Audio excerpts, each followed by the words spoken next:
Okay, beginning the class on white magic, continuing rule 10, longest rule in the book, not so much the rule itself is wordy, but his comments, discussion about it takes quite a bit of time.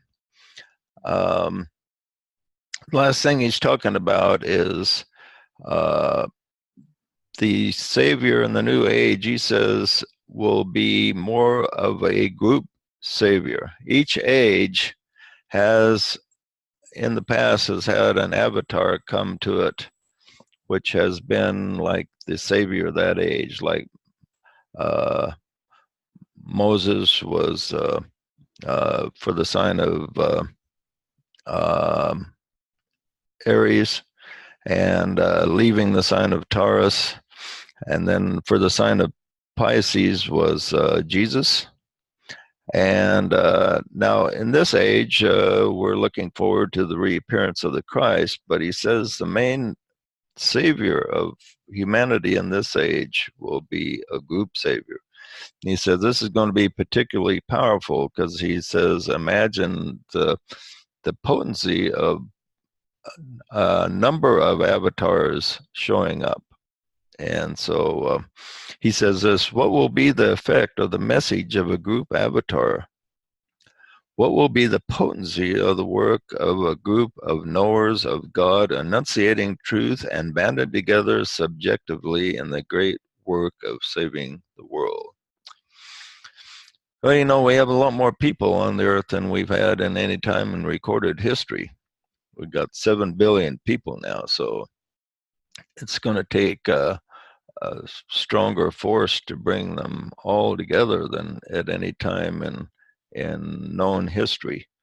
So it's going to take a group of uh, avatars or people of that's into the light to make the difference that's needed. But so the fact that we have more people is balanced off by the fact that we have more people that are enlightened. And more people are achieving enlightenment all the time, which is kind of a saving grace for this world. Sometimes it seems like we're going backwards when you watch the news. And he points out that you're going to have points of tension and cycles of good and evil no matter what's going on. So don't let it discourage you when you watch the news and it looks like everything's going downhill. Uh, that can be somewhat deceptive. He says we're often making progress when it may seem like we're not making progress. Okay, this description he gives in the 1930s kind of applies today. He talks about, he says this, it's interesting thinking that he said this in the 30s. He says they only recognize two things, the people it is, I guess, their need for freedom and an intense eagerness for knowledge. They despise a tradition of the past. These are talking about uh, a group of the group of people that existed then that didn't go along with tradition and were not particularly enlightened. But he says this group, and we can kind of see this group today among like a lot of the millennials. They despise the tradition of the past. They reject old formulations of truth because as yet they stand on no sure ground, but are only in the position of seekers and inquirers. We have our present state of world upheaval, of apparent license and disruption. This world state is therefore the result of the clashing of three types of force he talks about.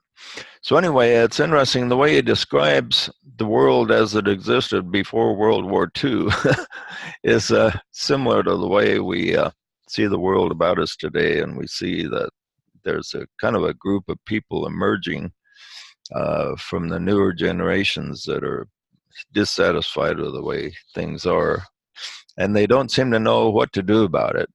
Just like they did back in the 30s, they didn't know what to do about it. But it's kind of telling us that change is coming. And hopefully, this time we won't have another world war, but we can have change. We can fight out our battles on the emotional and mental planes.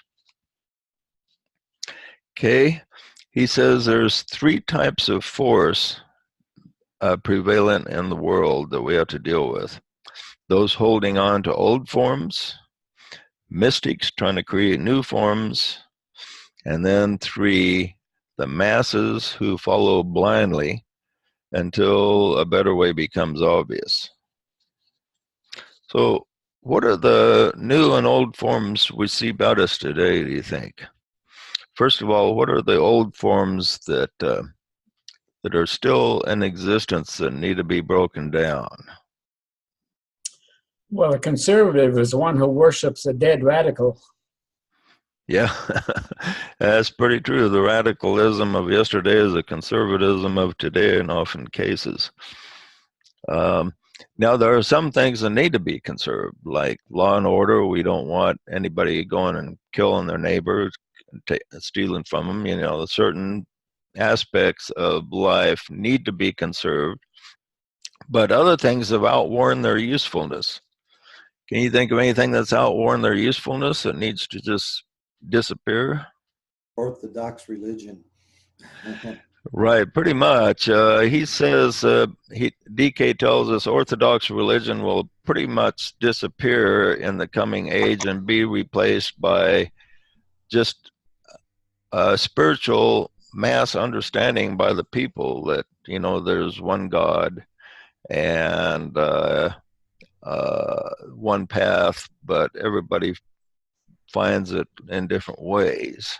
And he says this pretty much will replace the religious structure, and people will still have groups and things like that, but Orthodox religion, where you have strong authorities telling people what to believe, will pretty much eventually disappear. Okay, any other things that need to disappear? I think generally just blind, unreasoning belief in authority, wherever it is. Yeah. What do you think about on the political side? What needs to disappear? We need to get rid of all war. the stuff where people are, you know, there's no real conversation. It's just all like the news putting out the worst stuff, and you know, you can have disagreements and think people have bad intentions and stuff, but it's like that's all there is, and there's no dialogue. You know, like some of these videos on the internet, like the Dave Rubin show and IDW people have like these, you know, hour, 2-hour conversations with somebody, and they really get into topics. But on the news, it's like, we did a half-an-hour interview. Here's 4 minutes of it. Right, right, and it's very selective. Yeah, we're kind of crystallizing right now to where the sides are so polarized with each other that people in the middle are just totally disgusted.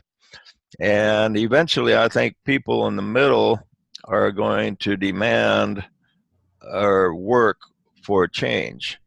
And well, this might be happening in France. The people in France are just getting very, very upset with the way things are and demanding some change there. And this will probably happen here also eventually. But so yeah, this just can't go on where both sides won't talk to each other, both sides won't deal with each other. We have to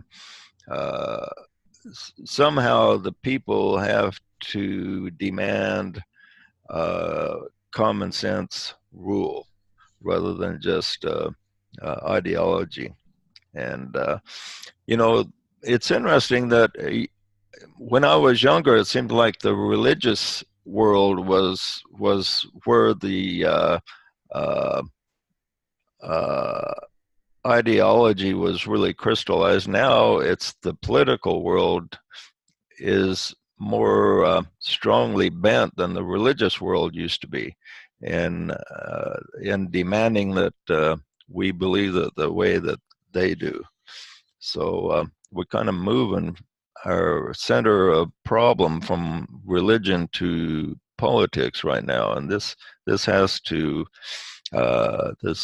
there's old forms here that have to change, and there won't be people won't see eye to eye on this for some time to come. But I think within the next 10 years, we're going to see quite a few political changes for the better. I think we're going through the worst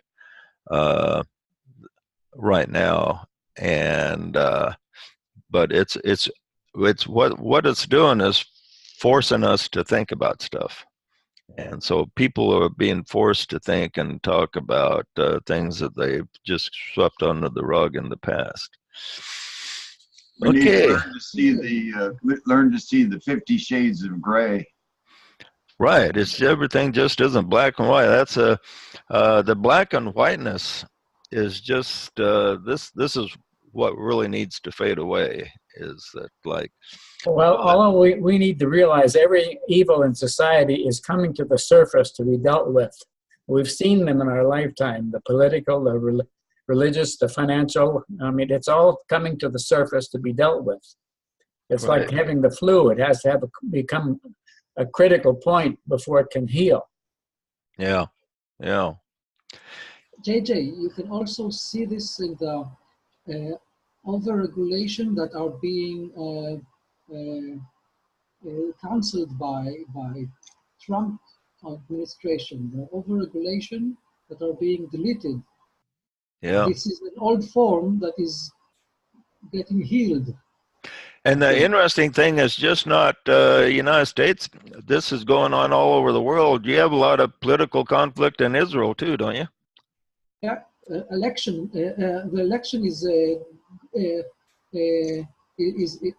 getting earlier than it should be because of this political situation. Yeah, France, Europe, the UK. I mean, everybody. There's just political tension everywhere in the world. It's just an amazing thing, and in the free world anyway. Hopefully, we don't have to have a crisis to get it changed, because humanity's history seems to take a major crisis like a world war or something to really change things for the Yeah, better. Hopefully yeah. We can't afford a world war with nuclear weapons. That's for sure. And the Tibetan warns us. We're at a point. He says he warns us that before 2025 we could be in danger of destroying ourselves. And so hopefully we can make it to 2025. If we make it to 2025, we've crossed a hurdle according to what he's predicted. So he talks as if we're probably going to do it, but it's not a sure thing. 6 years to go. And in 2025, he has also said that he will begin to teach us again. And he doesn't say how this will come about. He says it won't be through Alice A. Bailey, is the only thing he said. So we're not going to look for Alice A. Bailey to reincarnate. And how he's going to do it, we don't know. Maybe he'll appear here in person and teach, who knows. Maybe he will teach through another person like Alice A. Bailey. Did he specifically say it would be him? Because I was talking with Annie about this, and we didn't actually find him saying it would be him. He kind of talked around it and said that there would be a new set of teachings in the next century, but I didn't find anything about that it would specifically be him, or it would be exactly 2025. Yeah, maybe we just assume it's him, because he does say in 2025 the third set of teachings will be given out. The first set was through Blavatsky, the second through Alice A. Bailey, and then he said the third set will be beginning in 2025. Now I imagine because he said that, we're going to see a whole bunch of ne'er-do-wells claim to be the ones giving it out. But The only way we'll know, only way we'll be able to recognize them is by the quality. Well, I couldn't even find the 2025 number. What I did found sort of indicated that maybe that was the case, but I couldn't find a quote where he specifically says it'll happen in this year. Oh, really? I'll have to check it out. I know he's specifically used that date. So, yeah, I'll search it out, see what I can find on that. Okay. Okay, what are some of the new forms that the mystics and more spiritually advanced people are promoting in the world today? Now we have these old forms that need to disappear, but we have new forms that need to take root. What are some of the new forms? Well, I worked with the Nature of the Soul group for about 5 or 6 years, and I found it to be in line with DK's teaching. Okay. Yeah, groups like this and other groups where they're getting together and doing meditations or spiritual work, these are things that need to be encouraged. This is the higher end stuff. How about other things that we see, maybe read about in the papers or something that's more widespread? Is there anything there that's good that you see? Well, how about a new understanding of energies and vibrations and frequencies that, you know, we've been led down the path of religious understandings for so long that we've forgotten that how important the understanding of vibrations are, and that our thoughts create those vibrations, and that the karma of the world has reached such a mass that a balance has to be created. Thus, we get these world wars and such a massive undertaking. And I think it seems to me, it appears to me, is what DK was referring to, is that us getting together as groups and producing this energy, this vibrational pathway for the hierarchies will help lessen the mass, the karmic repercussions that's coming about. It has to happen as kind of like an Armageddon, if I can say that. But this balance of what's been created by man has to be balanced. And we got something coming very strong, like we can all feel it. DK talks about it, and hopefully we can change this flow of energy, calm it down a little bit, and see a way through a better awakening by energies and vibrations. Maybe that's something that's got to be addressed. Well, there is one thing that you talked about, or you kind of mentioned, that is permeating the consciousness of humanity, and that is we create our own reality. That idea is taking root, and it's kind of the basis of books like The Secret and books like that are out there that are taking root in the minds of people, and that's good, because this victim mentality where people feel like they're a victim and somebody has to take care of them, that needs to fade away, and it needs to be replaced by the idea that we're masters of our fate, captains of our souls, so to speak. And so that needs to take root. I see another form. There's a huge movement, guys like Joe Dispenza, Bruce Lipton, really bringing the science of behind quantum physics to how it actually works, kind of cutting through some of the esoteric BS, I call it. Yeah. But confirming a lot of the ancient wisdom and the things that DK has taught, and others. And there's Joe Dispenza has written a new book called Becoming Supernatural, where he really, I think, explains a lot of the esoteric stuff, but in scientific terms very, very well, especially for people who, poo-poo anything that seems to be esoteric, and it seems to really be catching on. So yeah, this quantum physics is forcing scientists to acknowledge that there's forces that spiritual forces they can't explain. They still haven't been able to explain the double slit experiment, where Right. Well, if some of these guys like Joe Dispenza and Bruce Lipton are seen as a pariah by the more orthodox scientists, but they have degrees and PhDs. And Patrick Chenard just posted a really great video and it has a guy in there, a physicist with a PhD. His name is John Hegelin, I think. yeah. Really does a great job of explaining it in scientific terms, but also kind of synthesizing it with things that have been taught for thousands of years. So, Yeah, I'll tell you one thing that's really lacking that mystics and spiritual people are supposed to be promoting, according to DK, is goodwill. We don't. That's one thing that's really lacking. I mean, who do we have that's talking about goodwill between the conservatives and the liberals today? We don't have very many people there. We have so much condemnation of each other, and goodwill is something that really needs to be promoted more by mystics. And the fact that we're one people, one world, and all interrelated. Along with that, Joe, there's a strong undercurrent toward raising consciousness in ecology. Yeah. Our role in protecting the planet, forests, animals, a strong association between our responsibility with taking care of animals, and a lot of incidents are coming to the fore where animals have been mistreated.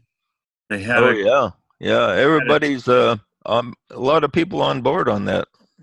Did you hear about the teacher in, I think it was Idaho Falls, who the class, he took a real sick puppy and fed it to some snapping turtles. Yeah. The whole community just rose up against it and wanted to have him disbarred and removed, and he went to court over it, and he was found guilty. But it just shows the awareness, the raising in consciousness that we have toward the animal kingdom and ecology, and so I think that's important to. I think it would help if people would get into the mind frame of looking at animals as they're our little brothers and sisters. They live in the same world we do, and they have emotions.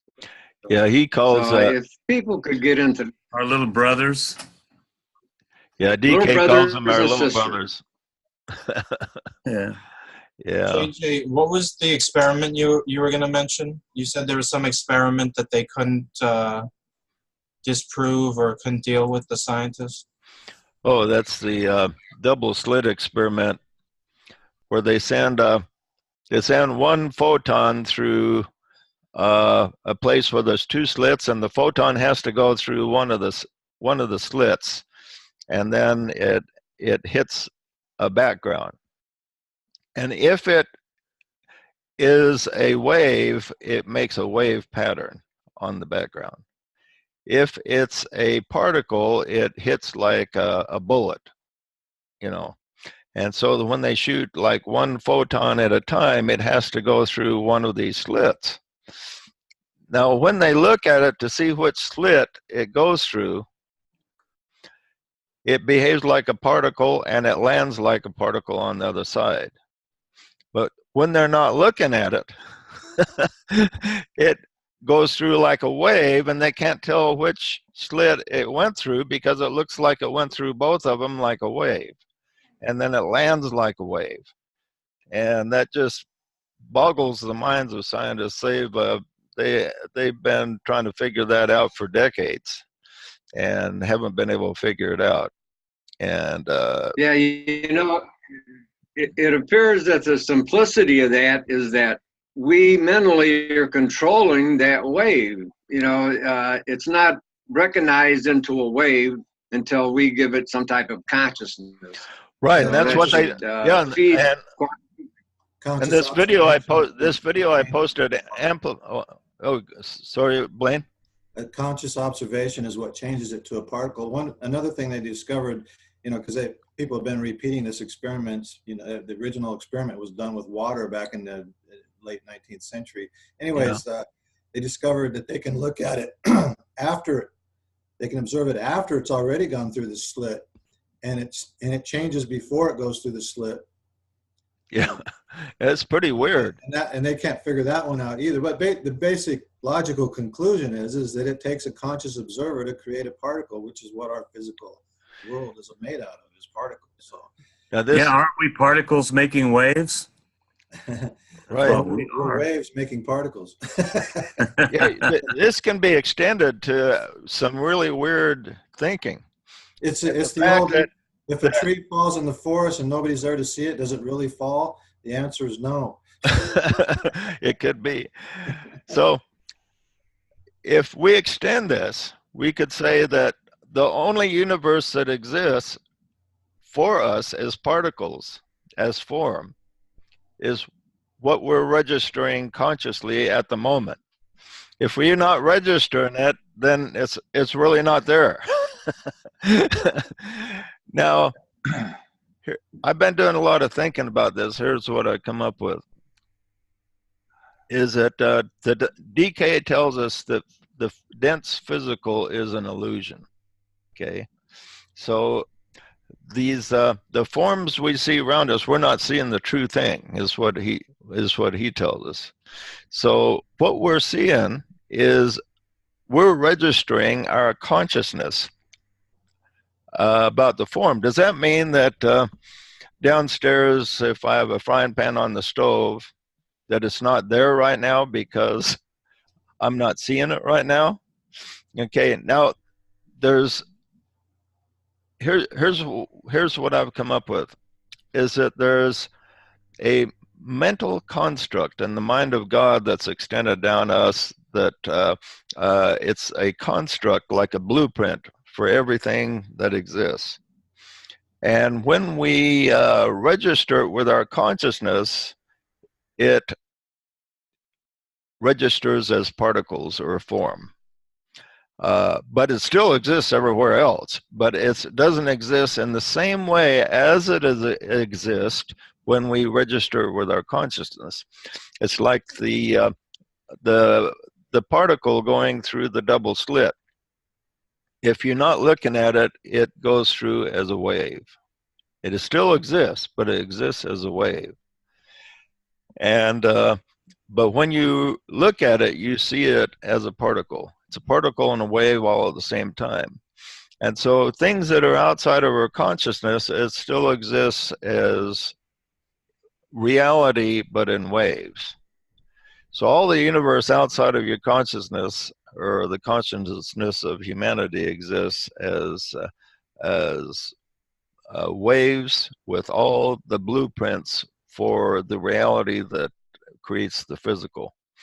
And when they're registered in the physical brain, then we see the form and experience the form. So it's pretty deep thought when you really think of that. It's pretty fascinating what quantum physics kind of leads us to if we follow it to its logical end. It's pretty strange. Here's my take on this, because I've been thinking about this a lot lately too, is that, so my first question that came up was okay, how come everybody sees those mountains over there? Are we all thinking the same thought?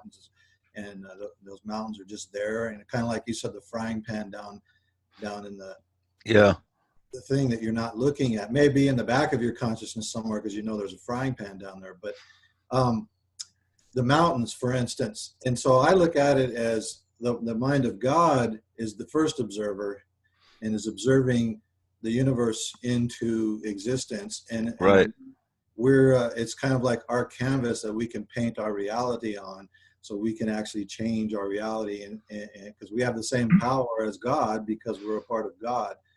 and we're here learning how to do that through the filter of the physical body, I guess you could say.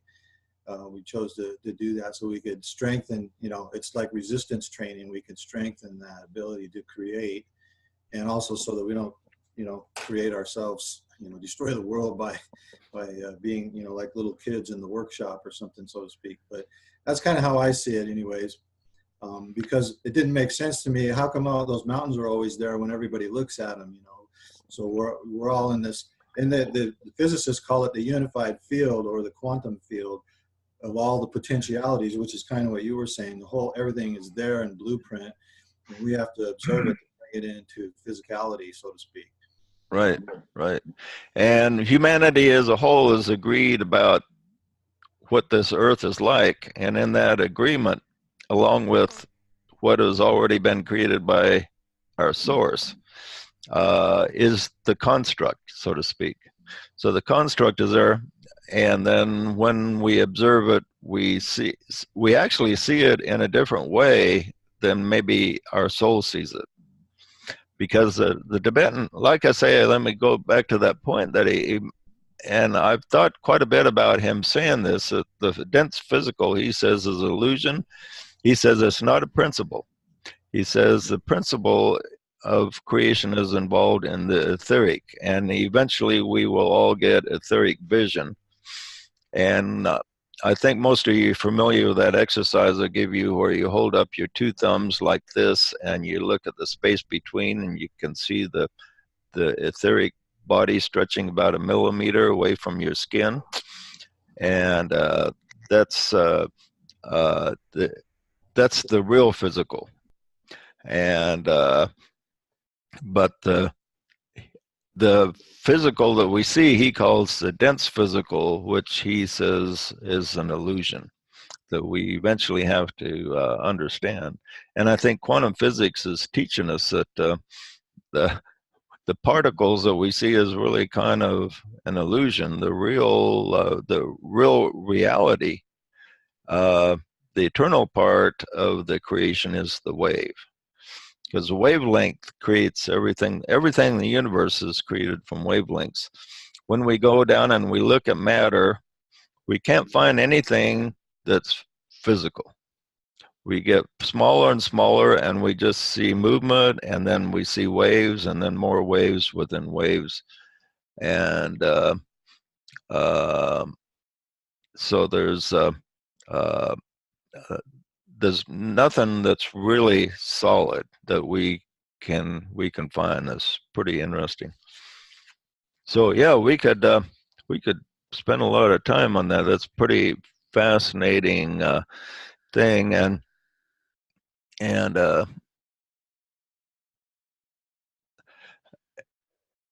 so here's another question I'm going to ask. Is that the old forms have to disappear, and then we have the innovative people presenting new forms. Say we have a lot of things with the internet is new. That's a good positive thing. I've been noticing a new form. What's that? Groups of individuals gathering in a circle and doing synchronous activities.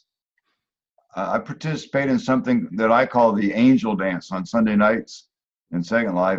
And it's like that experience with doing that with people, even though we're in different places in the world, doing that, forming that circle and dancing together, it automatically makes us all do the same dance move in sync. And the whole thing is revolving clockwise on the floor.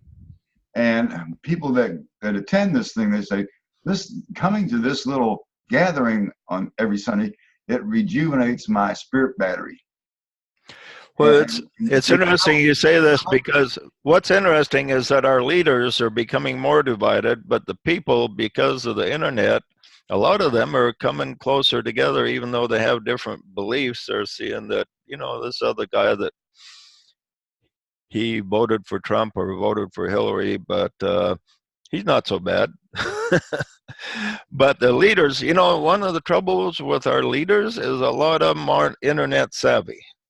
They're older people, and I heard one politician the other day saying he doesn't, or political guy saying doesn't even have a computer. So that line from a few years ago where some politician referred to the internet as a series of tubes or something.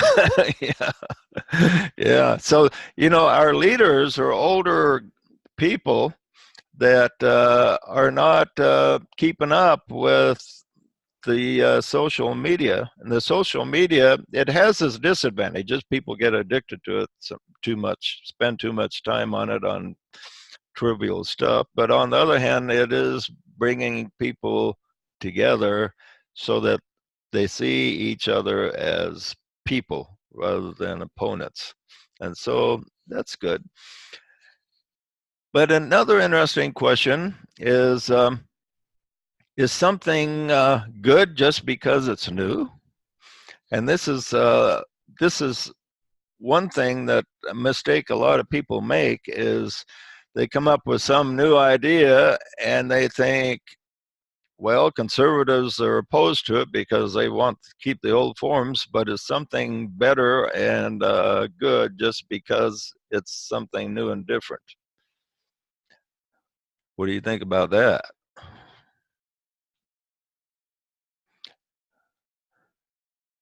I don't all speak at once. I guess the answer is pretty obvious. I have a theory about that, and I haven't thought it through enough. But it's like that everything new is good, but you have to look at it the right way. So, like, we'd say some new technology, right, is good. But if you look at it more abstractly and symbolically, it might just be an old thing in a new package. So it seems new, but it's really something old. Yeah, well, everything new does make you think. So you could say everything new is good in that way. But let's say somebody says, well, we need to control the populace by not letting them think for themselves. That's new. But that's not good. Well, that's really old, isn't that? Yeah, it's old, but it's new in the fact that we still have some freedoms left. So somebody says, well, freedom has too much irresponsibility, so we need to reduce freedoms. Okay, that's that's new to us right now, so to speak, but it's not a good new. So, and many things that are new do involve a reduction of freedom, and sometimes a small reduction might be worth a big advance, but not something that reduces the freedom of the whole. And so this is one thing we have to be aware of, is not everything is good just because it's new. So everything that's new that comes up, the disciples have to look at it with a reasonable mind in the light of the soul to find out what's good about it, what's usable. Maybe we can change this idea to make it so it is totally good. And so the problem a lot of people have is if somebody they respect comes up with some new idea, they just accept it just because it comes from this person, or because it's new, or because conservatives oppose it.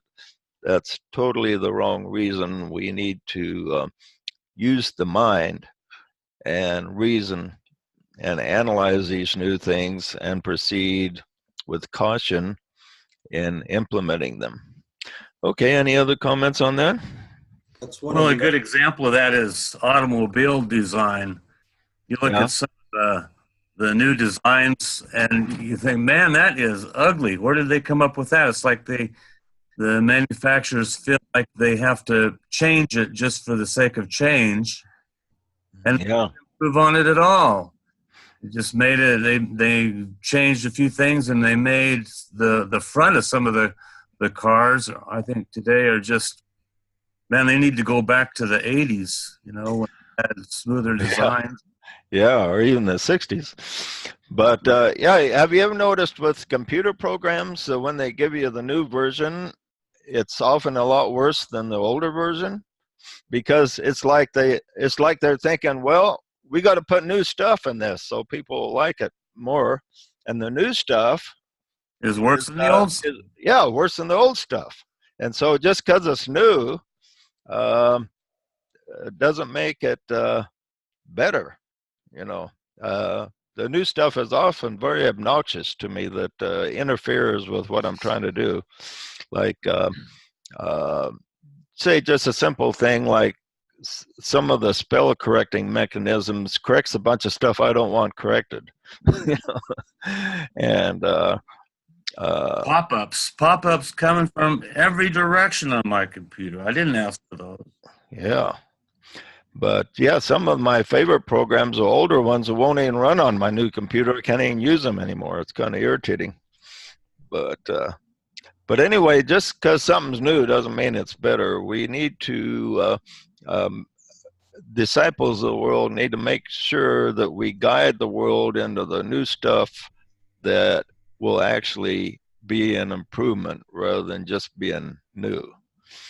And okay, we're near the end of our class. Is there any comments or questions, Jeb, before we wrap it up? I just wanted to say that we're really actually in some really exciting times. And Yeah. there's so much transition going on, and you can choose to look at the downside or the upside. And I try to choose to look at the upside of everything. I think the future is really bright. Yeah, we're going to have some hiccups, you know, transitioning, and we already are. But you know, it's part of growing up and becoming mature. You know, you're going to have some problems, but in the end, I really think we're going to move forward. I don't think we're going to have that nuclear war. We're going to make it to 2025 and beyond. And there's a lot of encouraging things out there if you look for them. The people are waking up to one degree or another, even into some of the lower psychism. That's a step for some of these people to wake up to something more than the physical reality, and you know, what they've been taught and trained all their lives, that this is the way it is and there's nothing else, you know. And so I think, to me, that's all optimistic and optimism and stuff. And I've caught myself judging some of those people sometimes, you know, like tarot readers and things like that. But now I'm like, okay, if that's where they are, that's fine. At least they're open to that there's more than just you know, the physical reality or the religious orthodoxy and that kind of thing. And then try to encourage them to move higher than that, you know, right where we're at. So right, a change. We may look at somebody making a change in their life and think, boy, I would never do that. But maybe for them, it's a step forward, even though for us, it may be a step backward. So that's, it's really difficult judging another person as to if he's doing the right thing for him, because each person's life is different. And that's, like I say, one of the things that we see during our life review is we see that through the eyes of other people that we were associated with during our lifetime, and we see that everything they did was in their mind for a good reason. That's what they thought. Well, 99 times out of 100 anyway. Okay, really good feedback from you guys, and appreciate you being here. And we will look forward to seeing you next week. Next week we'll have the class, plan on it at 2 p.m. Mountain Standard Time next Sunday, all being well. Well, that's great. Edward will be able to make it. Well, I just want to say that, you know, we shouldn't be too concerned with the appearance world, because everything is part of the process, and everything that's not in a part of the divine plan won't exist. It won't continue. Right, and this is one of the things that DK points out was that, you know, it might not look like we're making progress, but eventually as we move along, the things that don't work will just fall by the wayside, and the things that will work, we will keep. And so things are always moving forward, whether it looks like it or not. So let's hopefully we can keep faith in that. Okay, glad to have everybody here, and we will see you next week. All right. Thanks, Joe. Life, light, and love, everybody. Bye, everyone. Yeah, thank you. you. Goodbye and good luck. You know, your smiling faces. Just be a light in your community. Yeah. Shine your light wherever you are, whatever you got. Right on, brother Rick.